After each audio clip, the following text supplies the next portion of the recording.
نعتمد عليهم في بناء المجتمع، نحن نطالب بإيجاد جيل يعالج المشكلة بأفواههم كمان مجانين يبكون ودموع وصياح وصراخ وكأن الله فتح فلسطين. لا نفع نفسه ولا نفع ربه ولا نفع الدين ولا نفع المجتمع ولا قدم أي شيء، لكن ما أحسن لسائل لما يتكلم على الناس. تريد تصنع مجتمع اشتغل بنفسك. الناس محتاجة لك أنت ثروة. المشروطات والمفروضات علينا اللي نؤديها هي الحد الأدنى، بينما نحن الآن نؤدي للمدرسة وللجامعة وللتعليم الحد الأعلى.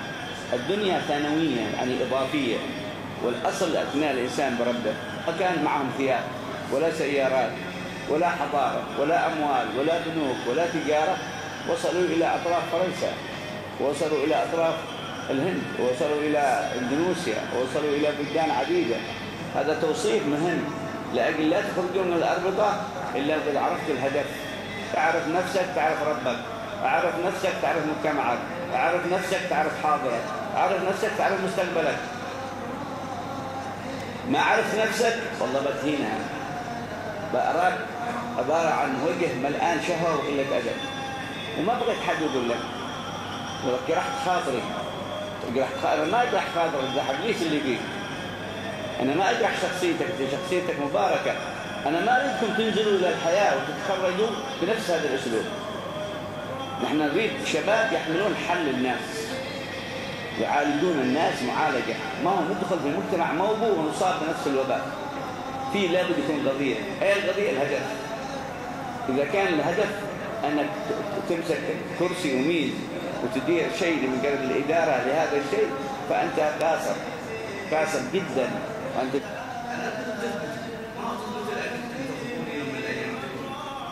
ولا بغيت شيء من أمر الدنيا. أنا أريد تثبتوا لأجل تصنعوا مجتمع مستقر. إذا ما استقر في السياسة يستقر في الحياة الاجتماعية. إذا بدك موجود من الوظائف والأعمال، الأعمال والوظائف من يد الوظائف والأعمال يد الموظف يشتغل داخل البيت داخل المؤسسة. إذا كنت ناجح ولو سقطت الدولة أنت إنسان ناجح. ما بتسرق البنك، ما بتسرق المؤسسة، ما بتكذب. يعني الإنسان تربيك على تأدبوا مع ربكم، تأدبوا مع صلاتكم، تأدبوا مع معلميكم، تنظموا رواتبكم، تنظموا حياتكم. لا تخرجوا من الأرض إلا وصرتم جوهرة في المجتمع، شامة في المجتمع، تستطيعوا أن تغيروا المجتمع من الداخل. الله يوفقنا ويوفقكم ويبارك في الجميع إن شاء الله. ونحن وإياكم استجابة هذه الدعوات التي سمعتموها على صفة الإنشاد من كلام الصالحين الذي توجهوا إلى الله. وقد ورد في الحديث أن من قال يا أرحم الراحمين 3 مرات ناداه الملك ادعو ما تريد فقد الله سبحانه وتعالى يستجيب لك. وما في معناه، بمعنى أن الإنسان متوجه إلى الله في كل حين وفي كل وقت وطالب الرحمة من ربه، لابد أن ننال الإجابة. وإذا سألك عبادي عني فإني قريب أجيب دعوة الداعي إذا دعاني. لابد أولا تهيئ نفسك للدعاء فتحصل الإجابة. ونحن وإياكم نكاد أن نكون نحتاج إلى التوجه بالدعاء إلى الله أولا في صلاح أنفسنا. ما من واحد منكم إلا هو ورد إلى هذه المواطن لأجل يصلح نفسه أول في أمر دينه، يصلح نفسه في أمر دنياه، يصلح نفسه في أمر دراسته، يصلح نفسه في بناء مستقبله. هذه كلها آمال. ما أعتقد أن أحد منكم لا يفكر هذا التفكير. صحيح أن البعض قد لا يفكر في صلاح دينه، وخاصة الذين ما يجلسون في الأربطة. وأما الذي يجلس في الأربطة لا بد أن الدين يصلح أقل شيء بترتيب أوقاته في ما هو معلوم له في مواقع التعليم والتدريس.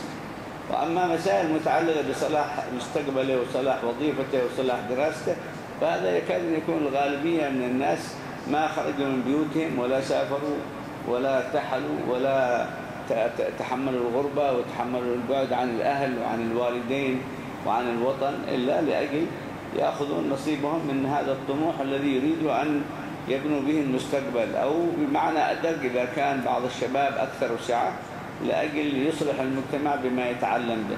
وهذه مقاصد كبيرة ولكنها تحتاج إلى توجه بالدعاء إلى الله، لأن التوفيق ليس بالسعي وحده ولكن التوفيق بالسعي والتوكل.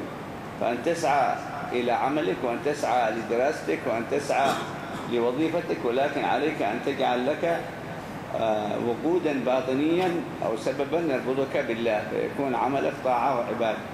وهذه نعمة من النعم أنعم الله بها عليكم أنتم طلبة العلم في الاجتماع في هذا الرباط. جزا الله خير دولة سالمين والإخوان المدرسين كلهم والمشرفين والعاملين وأنتم طلبة العلم، الله يبارك فيكم. وكان الله ودنا أننا نجلس معكم أوقات كثيرة، لأن هذا واجب علينا وخاصة وأنتم في الرباط. ولكن الحقيقة كثرنا من الأربطة فأضعنا الأوقات ما بين بلد وبلد، ولكن الزمن اقتضى ذلك، والمرحلة اقتضت ذلك، والظروف اقتضت ذلك، والهمة اقتضت ذلك. وإلا لو اكتفى الإنسان بمثل هذا الرباط كان كافي. لكن الشيطان ما ترك أحد، ما من مدينة إلا ودخلها إبليس، وما من قلب إلا ودخله إبليس، وما من حارة بل ولا حتى ريف إلا وصل إليه شياطين الإنس والجن لأجل إفساد المجتمع وقلب حياة الشعوب على بعضها البعض. بالطبع تسمعوني وغالبكم اللي ما سبق له أن سمعني ربما يستغرب في هذا الكلام، لكن إذا ما يكون رجل العلم ورجل الدعوة إلى الله ورجل التعلم هو يعرف إيه اللي يدور في المجتمعات، من بيعرف؟ نعتمد على كلام الشوارع، نعتمد على كلام الإعلام، نعتمد على كلام الجرائد، نعتمد على من لأجل نعرف الحقيقة. من أين تؤخذ الحقيقة؟ هل تؤخذ الحقيقة من التجمعات الموجودة في مجتمعات المسلمين، فلان في حزب الفلاني وفلان في حزب فلان وهذا ضد هذا كما ترون الآن في مجتمعاتكم؟ يمكن حتى بعضكم يقول أنا بخرج بجلس في الساحة كما لي في الساحة، وأنا بكون مع فلان، وأنا بكون ضد فلان، ونحن ما بغينا فلان رئيس ولا بغينا فلان حاكم وفلان سارق وفلان. ضيعت وقتك في شيء ما يخصك. من دخل فيما لا يعنيه لقي ما لا يرضيه. وقد يقول واحد هذا وطننا، هذه بلدنا، ايه احنا يعني نعيش سلبيين كما كنتم الصوفية اللي جالسين بعمايمكم في مساجدكم تعبدوا الله وتسبحوا ولا عالجتوا مشكلة. هم يقولوا هكذا. طيب انت ايه عالجتوا؟ هي كلكم اللي خرجتوا بعضكم من 30 سنة من اللي عبرت. أنا عشت أكثر من الآن فوق 60. عشنا على طول الوقت من سن شباب كماكم كنا، ونحن نقفز أيام عبد الناصر الله يرحمه.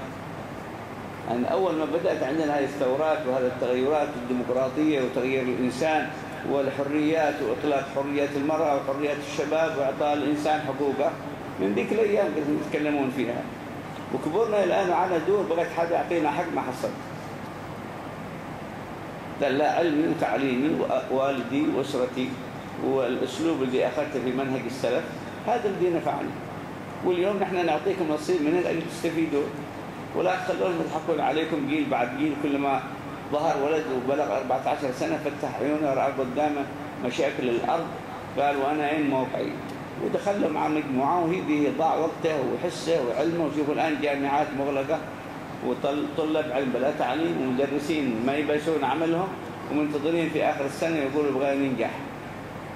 نعم بتنجحون، بتنجحون يقولوا خذوهم بالبركة ودخلوهم كلهم نجحوهم، لأنها كانت المدرسة مغلقة. وفرح أنا انتقلت من مستوى ثاني إلى ثالث وهو لا درس ملزم. وخذ لك من الكراكيس اللي يطلعون يكبرون ويتخرجون بعد ذلك كركوس في وظيفة، كركوس في وزارة. واللي نعيشها الآن نحن هي المشكلة، مشكلة الكراكيس، أنه ما في رجال تعتمد عليهم في بناء المجتمع بوعي، يخطط، يدرس، يفهم. بغيناك في الدنيا نجحت، بغيناك في الدين نجحت. ولا إيه؟ نحن الآن نقول لكم اتركوا الدنيا وتعالوا جلسوا في المساجد صلوا وصوموا واعبدوا الله وكونوا أولياء ولا كونوا خطاب، كلكم خطاب المساجد. ما حد طالبكم بهذا، ولا نطالب المجتمع بهذا. نحن نطالب بإيجاد جيل يعالج المشكلة. فأنتم في الأربطة إذا كان نياتكم السكن والأكل والشرب وهذا الكلام وضبطت مرات الشباب، لكن ربما يحتاج أن يسمعوه الشباب الجدد. إذا كان مجيئك إلى هنا لأنك حصلت سكن وبترتاح وبعد ذلك بتروح الجامعة وبترجع الجامعة وتجي على هذا زي الفندق، إن هذا فندق أنا جالس فيه، هذا ما تستفيد. ولا ليست هذه النية التي من أجلها بنيت الأربطة واجتمعتم فيها. ولكن هذه الأربطة تساعدكم على نسبة مما تحتاجون إليه في تخفيف حاجتكم في الأسواق وما تحتاجون إليه من سكن وما تحتاجون إليه من أمور معينة في حياتكم واستقراركم، هذه تساعدكم الأربطة عليه. ثم تطلب منكم طلب آخر، تعوضون هذا الترتيب اللي يكتبون لكم بترتيب أوقاتكم. فطبعا ما يعود المصلحة على الرباط ولا علينا ولا على الإدارة، تعود بالطاقة كلها عليك أن ترتب وقتك. من المستفيد؟ خاصة بعض الشباب الآن يصلي الفجر وكأن عليه نسأل الله السلامة 60 جنيه، ما يبقى إلا حصل بك ما بغى يقوم من النوم، لأنه عند أمه هناك ولا عند أبوه ما حد يقيم. لا أبوه يخاف، لا يخاف من والد ولا يخاف من أحد، ولا أحد يهيمن عليه، فينام كما يريد ويقوم كما يريد ويذهب المدرسة كما يريد ويرجع كما يريد ويضيع وقته كما يريد، فأصبح شيطان مريض. هذا غالب الشباب على هذا. ما فتحنا الأربطة إلا حرص على جيل أمة محمد. إيه اللي علاقة اللي بيننا وبينكم؟ تجيل من؟ تجيل الحضارة تسموه، ولا جيل الثورة؟ تجيل أمة محمد. أنتم جيل أمة لها ثوابت، لها ضوابط، لها شروط، لها تراتيب، حملها الأنبياء، ثم حملها من بعدهم الخلفاء، ثم حملها من بعدهم العلماء، ثم حملها من بعدهم من يرثهم من يرثهم من يرثهم. اليوم أنتم نريد أن نجهزكم لهذه الوراثة، لأن احنا عندنا حرب ما تنتهي مع الشيطان. الشيطان دائما يريد أن يقسم الأمة وقد قسمها، يفرق الأمة وقد فرقها، ينازع الأمة وقد نازعها، يحشرها ويحشدها لأجل تكون من أهل النار.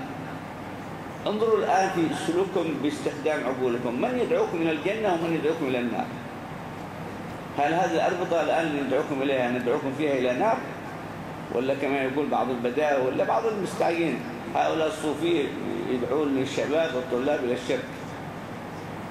طيب أين هو الشرك؟ الشرك في الكرة ولا في المولد؟ أين هو اللي أقرب إلى الغرب؟ إنك تقرأ المولد ولا تروح تلعب كرة؟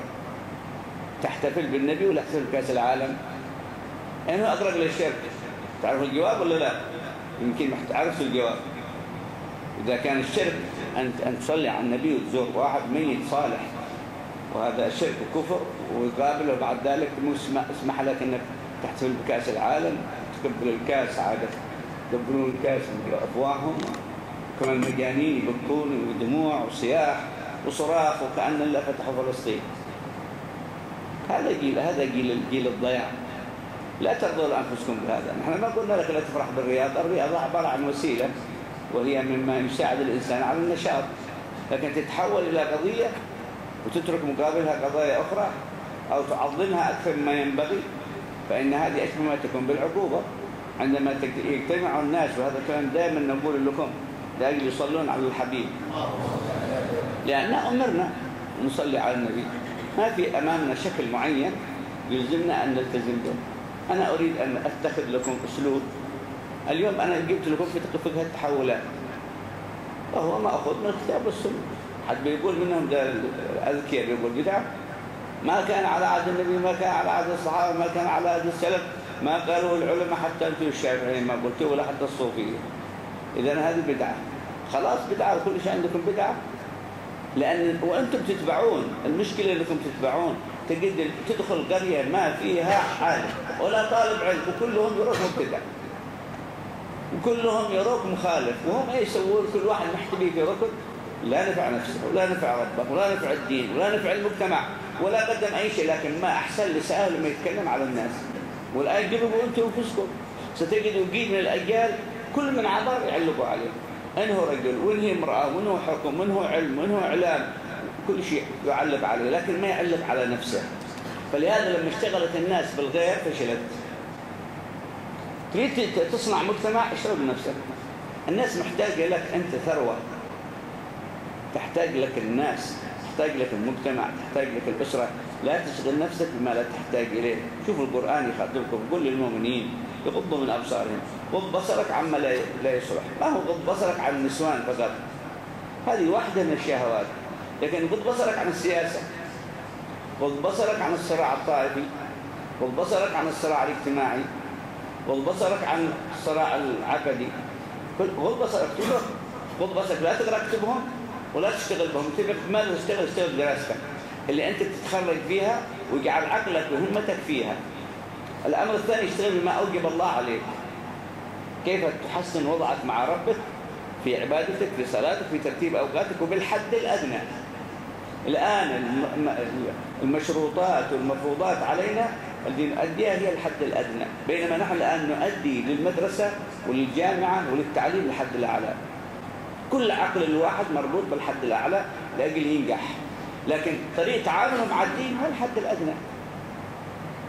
فانظروا كيف التوازن بين الحالين، أن تجد طلاب العلم في هذا العصر يعطي كل همته وكل قوته وكل ما متجهة لأجل ينجح في الطبع، وهذا يحتاج منه إلى وقت وإلى دراسة وإلى مراجعة وإلى متابعة وإلى مناقشة وإلى يلا أنه ينجح، وهذا الحد الأعلى.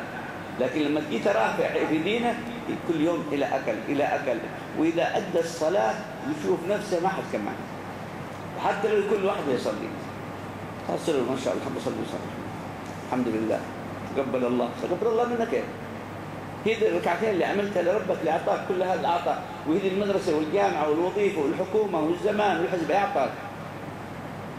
هاتوا نعرف أعطونا عين ركبوها لنا جديدة، أعطونا عقل جديد، طلعوا لك يد إضافية، صنعوا لك شيء يقيم حياتك. من خلقك ومن صنعك ومن أوجدك ومن جعلك بهذا الحالة؟ كما يا أيها الإنسان ما غرك بربك الكريم الذي خلقك فسواك فعدلك في أي صورة ما شاء. وبأين عامله؟ هو صاحب الحق بماذا نعامله؟ وفي المخلوق شيطان شكله يخيف، تصرفه يخيف، تفكيره يخيف، الناس يتبعونه. تستدور الذي هو أدنى بالذي هو خير. يقول لك أنا ما شفت الشيطان عشان تقول نحن اتبعنا، ما شفنا. أنت شفت ربك مشان تتبعنا؟ أنت رأيت ربك؟ احنا ما رأينا ربنا، لكن نقول رضينا بالله ربا وبالإسلام دينا، بمحمد صلى الله عليه وسلم نبيا ورسولا من غير ما نراه. طيب لما نقول لك تبع الشيطان شوي يلعبك انت ما تراه، قال احنا ما نرى الشيطان، تكذبوا علينا مسوين الشيطان شماعة. نحن مسوين الشيطان شماعة، ربي قال عليه اقرأ وسع ما شيء لك، وسع علمك، تعرف ان الشيطان معك في غرفتك، الشيطان معك في حمامك، إن علمته وإن لم تعلمه فهو منصوص عليه. كيف تعالج هذه القضية حتى يظهر الله عليكم سر العلم تنفع الناس؟ كما سمعتم البارحة الناس في أزمات، العالم في أزمات. تعرفوا الأزمات عندنا مثل يقول من لم يهتم بأمر المسلمين فليس منهم. نحن الآن نحس بالألم أننا ما نقدر نعالج المشاكل، لأن المشاكل الشيطان عمل لها رؤوس وأموال، ما هو إلا رؤوس أموال، رؤوس بشر وأموال، دفع بها إلى الواقع لأجل إفساد الإنسان لنفسه. والإنسان ضعيف أمام الشهوة، ضعيف أمام المرأة إذا ثارت شهوته، ضعيف أمام المال إذا ثارت شهوته، ضعيف أمام اللعب إذا ثارت شهوته، ضعيف أمام النوم إذا غلبته شهوته في المنام، ضعيف أمام الأكل. هذه طبيعة حال الإنسان ضعيف، فتستجلب هذه الأشياء. إذا عرفت الضوابط التي وضعها الله لك في شهوتك، في طموحك، في دراستك، أنت سلمت إلى حد ما جعلت نفسك إلا شهواني هكذا متعجل مندفع. زين للناس حب الشهوات من النساء والبنين والقناطير المقنطرة إلى آخر الآية، معنى ذلك أنك بتخسر. والآن نحن نعيش خسارة تماما. بلدنا اليمن الآن تعيش خسارة فظيعة في الاقتصاد، في التربية، في التعليم، في الاجتماع، في الثقافة، في الديانة، خسارات كل يوم. الناس مشغولة، قالوا كم خسرت الدولة الآن مليارات بسبب المشاكل. يا أخي كم خسرت الناس دين، كم خسرت أدب، كم خسرت قيم، كم خسرنا رجال، كم خسرنا بنات، كم خسرنا أخلاق، كم خسرنا. أما الثروات دي بتحفروا الأرض تحصلوا بدلها. لكن واحد يكبر يصل عمره 40 سنة وهو عاد ما افتكر كيف يصنع في نفسه وفي غيره. هذه الثروة اللي ضاعت. الثروة هو الإنسان. اللي اعتنى القرآن بالإنسان، ما اعتنى بالبترول ولا اعتنى بالتخصصات، بالإنسان. واعتناء بالإنسان علاقته بالرحمن، وبعد ذلك تأتي علاقته بالدنيا. الدنيا ثانوية يعني إضافية، والأصل اعتناء الإنسان بربه. والحمد لله لما ما تقرؤون التاريخ، المجد الذي عرفته الأمة الإسلامية أيام الحضارة هذه اللي أنتم فيها، اللي ما خلصت مشاكلها، وإلا استطاعوا يوصلوا للعالم بداوتهم وبساطتهم. يوم ما كان معهم ثياب ولا سيارات ولا حضارة ولا أموال ولا بنوك ولا تجارة، وصلوا إلى أطراف فرنسا، وصلوا إلى أطراف الهند، ووصلوا إلى إندونيسيا، ووصلوا إلى بلدان عديدة بالفتح الإسلامي، سواء كان بالحرب أو كان بالعلم. واليوم نحن عملنا ما أكثركم طلبة في المدارس والجامعات، أقصى ما يفكر فيه الطالب التخرج، بأقصى ما يفكر فيه بعد التخرج الوظيفة، وبعدها ينازع الناس على الوظيفة ويتنازعون كل واحد مع الثاني من بيخرج صاحبه من وظيفته، ومن بيكون المدير ومن بيكون الأمير. وكما قال المثل البدوي: أنا أمير وأنت أمير، ومن بيسوق الحمير، لأنه كلها محمارة. هذا اللي بيعيشوه الناس. هذا توصيف مهم لأجل لا تخرجوا من الأربطة إلا وقد عرفتوا الهدف الذي بتوصلوا إليه.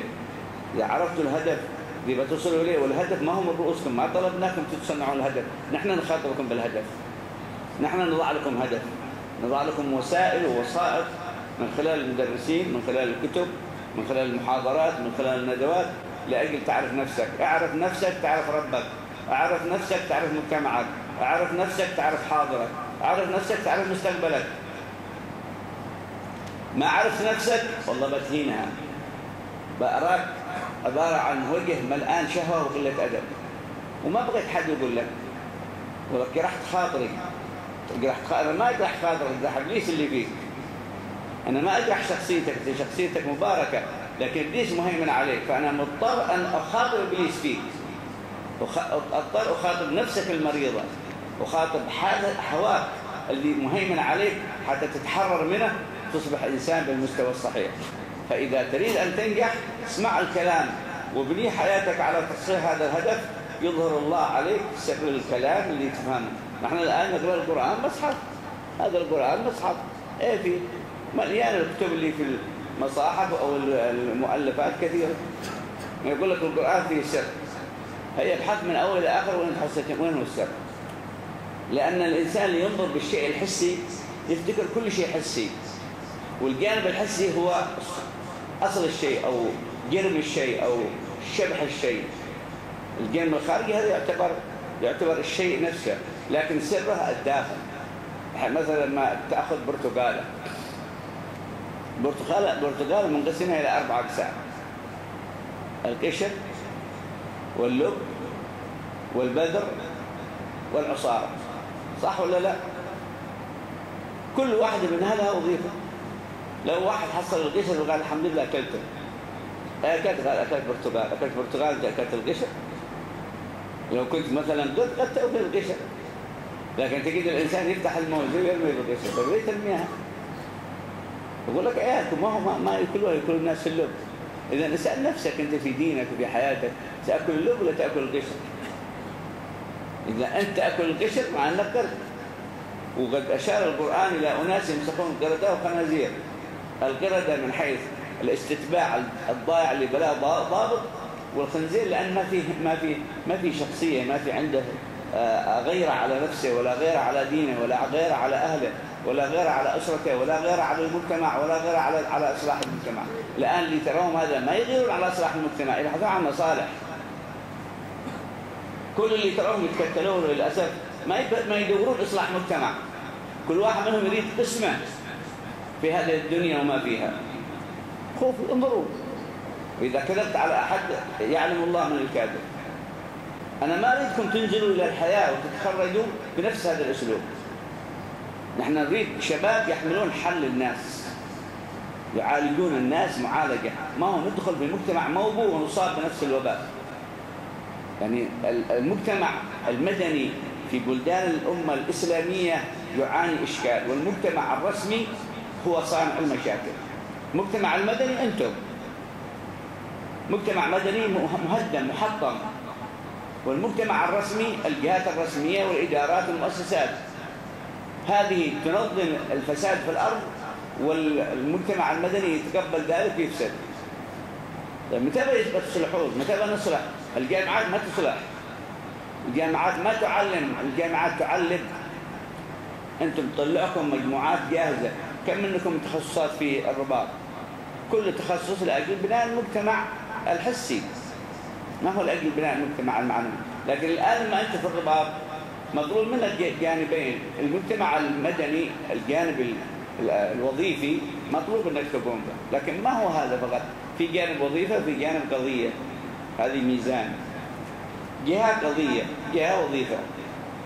إيه الوظيفة؟ الوظيفة أني أنا مثلا مدرس، وظيفة أن أنا مهندس، وظيفة أنا مثلا طبيب، وظيفة أنا مثلا خبير في أي شيء معين. هذه وظيفة. طيب إيه قضيتي؟ أعمل إيه؟ في لابد يكون قضية. إيه القضية؟ الهدف. إذا كان الهدف أنك تمسك كرسي وميز وتدير شيء من قبل الإدارة لهذا الشيء، فأنت قاصر جدا، وأنت بمستوى الكائنات التي لا تملك العقل ولا الدين، مثل الكائنات البسيطة. لكن عندما تعرف أن لك هدف، أعطاك الله سمع، أعطاك الله بصر، نزل عليك قرآن، بعث لك نبي، علمك الخير، سواك، عدلك، إذا أنت لك وظيفة أخرى، وهذه الوظيفة الأخرى أعطاك فيها عقل واختيار. النملة والجمل والحصان ما عندهم اختيار، عندهم إدراك، يدلهم الله على حياتهم بالإدراك. انظر إيه اللي ميزك به. لابد تعرف بماذا ميزك الله. فكر في نفسك، وفي أنفسكم أفلا تبصرون. فكر في نفسك، فكر في تركيبك، فكر في خلقك، فكر في الأجهزة اللي مركبة فيك وتساويها في الكل، وظائفها في الكل، ثم كيف تهيمن عليها بعقلك، كيف أنت تتصرف بها. هل تضبطها ضبط شرعي ولا تضبطها ضبط عقلاني على ما تحب وعلى ما ترغب؟ وهل لنا ضابط في التصرفات الشخصية حتى في حركة اليد؟ هل لنا ضابط حتى في حركة العين ولا ما لنا ضابط؟ ضوابط الإسلام، ضوابط الديانة هي اللي تصنع المجتمعات. ودعوكم من هذه الفوضى الموجودة في العالم العربي والإسلامي، بل والعالم الإنساني. نحن نحتاج إلى نهضة، ونحتاج إلى تحرر. لكن من تحرر رأيناه احنا 3 مرات. تحررنا من استعمار، وصيحنا في الشوارع، وعملنا اللافتات، وملأنا الأرض غباء. هذا بالنسبة للشباب في المدارس كنا. وبعد ذلك الحكومات والمسؤولين يذبحون خلق الله ويقطعون رؤوسهم، وفلان يقتلونه، وفلان يحاكمونه، وفلان يغرقونه، لأن هذه المجموعة اللي جاءت أعطاها الله القدرة على أن تصح الأوضاع. عبرت 3 سنين 4 سنين، لو كل واحد من يتلفت للثاني، إذا اغتاله وإذا هلكه وإذا ضيقه وإذا طرده، وبعد ذلك يلا الدبابات وأسلحة وطائرات. ضد من؟ كانوا يقولوا بينصرون الأمة الإسلامية وبيعيدوا شرف المجتمع الإسلامي وبيحاربون اليهود ويعدهم ويمنيهم، وما يعدهم الشيطان إلا غرورا. ضاع وقتنا، وضاع أولادنا، وضاعت ثرواتنا، وضاعت الأسلحة اللي جمعناها للعدو، فصرنا نحن أعداء بعضنا بعض. والآن انظروا هذه الأمثلة أمامكم في سوريا، لأن تأخذوا العبرة. يقول لك الحبيب ده يتدخل في السياسة. ما دخل في السياسة، أنتم اللي تدخلوا في السياسة. أنا أضبط لكم السياسة، أنا أضعتكم قواعد إذا تريدوا تعرفوا السياسة. كل شيء خذوا بالعلم، خذوا بالدين. السياسة أساسها أساس الأمة علي بن أبي طالب قتلوه، أساس الأمة عمر بن الخطاب قتلوه، أساس الأمة الحسن بن علي سموه سم، يقولوا السم من علي السم، حسين قتل. كل رجال السياسة أهل العدالة قتلهم إبليس وأتباعه في الأرض. ولهذا العقلاء بعد ذلك قالوا ما في فائدة في السياسة، هاتوا لنا شيء حتى عنه من الشعور. السياسة كل يوم تقتل الرجال بسبب أن الدجال والشيطان فيها. قالوا ما في إلا حمل راية الدعوة إلى الله بالحكمة والموعظة الحسنة، لا تشتغل بحكم الناس، تشتغل بتربيتهم. تعرفون الكلام؟ فجاءت هذه المدرسة التي تشتغل بتربية الجيل. أنت لك أمور تشتغلها في حياتك من سباق إلى أن تبلغ إلى أن تكبر، ثم تنتظر حيث وضعك الله. أحسن العلاقة بالناس وأحسن العلاقة بالله، يبارك الله فيك. هذا مختصر ما أريد أن أقول. أنتم الآن ترون تغيرات، ترون تحولات، ترون أمور موجودة في الأرض، يتساءل الناس عن بعضهم البعض. في حبايب مع من؟ أنتم مع فلان ولا مع فلان، ولا أنتم مع الأولين ولا مع الآخرين؟ نريد نعرف، لأن دائما أنتم تعيشوا الأرجاف هذا. كل ما رأيتم شيء علقتوا عليه، تسمع كلام الناس، يصبح كلام الناس كأنه صدق. لما كنا أيام الاشتراك يقولون أنتم مع من؟ قالوا أنتم مع الكهنوت. أنا كهنوت. طيب وبعد قالوا الحين ذبحتم لأنكم كهنوت، أنتم السبب في التخلف. ذبحوا من ذبحوا وقتلوا من قتلوا وزحناهم وفجوا الشوارع، واللي حامل مسدس واللي حامل خندق واللي حامل كلمة ما يسمعك. يذكر أنا بنفسي كيف قلت بغيت انتقل من بلدنا أحمر إلى عدن بدرس، قالوا ما تستحق الدراسة، أنت كهنوت. كانوا جزاكم الله خير. وابغى البلس هذا كان جبريه في البلد، انت تريد تهرب. طيب مرت الايام الان دور لهم اللي كانوا وعدونا بالخير فيهم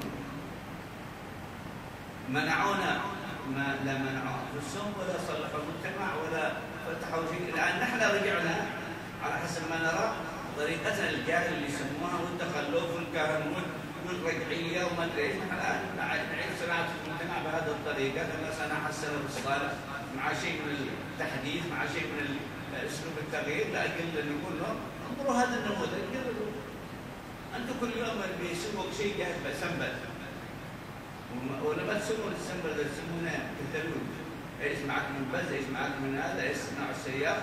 لا انا اقول للمجتمع هذا عندنا نموذج، شوفوا النموذج هذا. من يوم ما قامت الوحده في البلد وانتم تبرزون، لا نقول مخرجنا، هذا مخرجنا، هذا ما عندنا، انتم ما عندكم. اروني ماذا فعلت الاحزاب، اروني ماذا فعلت الحكومات، اروني ماذا فعلت الجماعات، اروني ماذا فعلت الانديه، هاتوا غير نشوف. الجواب لا شيء غير ضياع الوقت وضياع الشعور، ويعيش الناس في اكتئاب. انا اريدكم تثبتوا، ما هو تثبتوا لاجل تنتخبوني يوم من الايام، انتبهوا، ولا بغيت شيء من امر الدنيا. انا اريدكم تثبتوا لاجل تصنعوا مجتمع مستقر.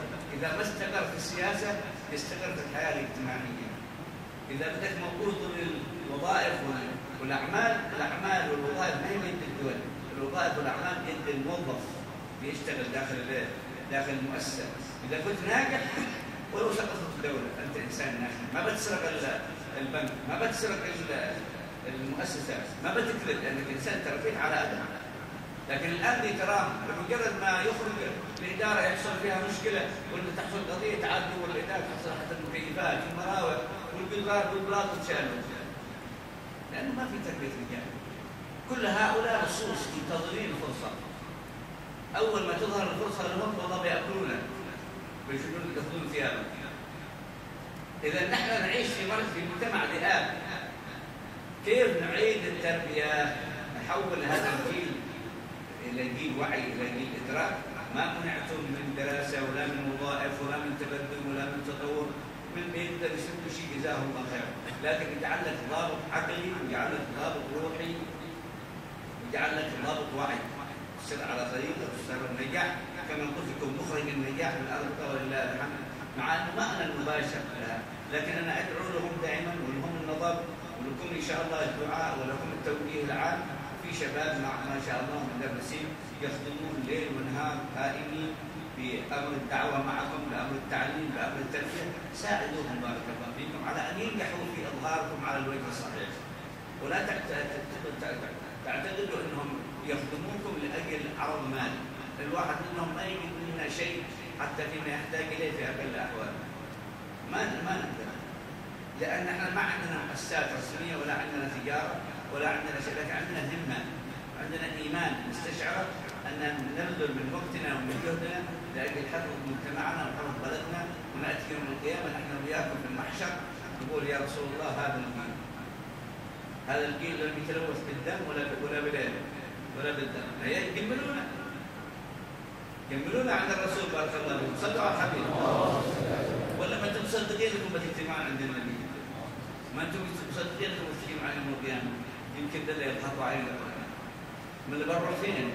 ليش يقول لكم ماذا كان يقول لكم يكذبون عليكم؟ ما يروح معه، انما يدعو الحزب ليكونوا من اصحاب السعير. فلهذا انتبهوا بارك الله فيكم، افتحوا وعيكم حتى لما تقرأوا القرآن، اقرأوا القرآن بهمة، اقرأوا القرآن بتدبر، اقرأوا القرآن بوعي. هذا القرآن حتى النظر فيه يساعدك، على أن يمنحك الله الصحة. تأدبوا مع ربكم، تأدبوا مع صلاتكم، تأدبوا مع معلميكم، نظموا أوقاتكم، رتبوا حياتكم، لا تخرجوا من الأرض إلا وقد صرتم جوهرة في المجتمع، شامة في المجتمع، تستطيعوا أن تغيروا المجتمع من الداخل. ما نريدكم تمسكون سلاح ولا تحاربون أحد ولا تنزلون مليونية، وغير مليونية تعالوا بالصوت المسلمين. وارفع يدك وقول يا رب إن هذه الأمة حالها كذا وحالها كذا، أعنا يا رب على إصلاحها.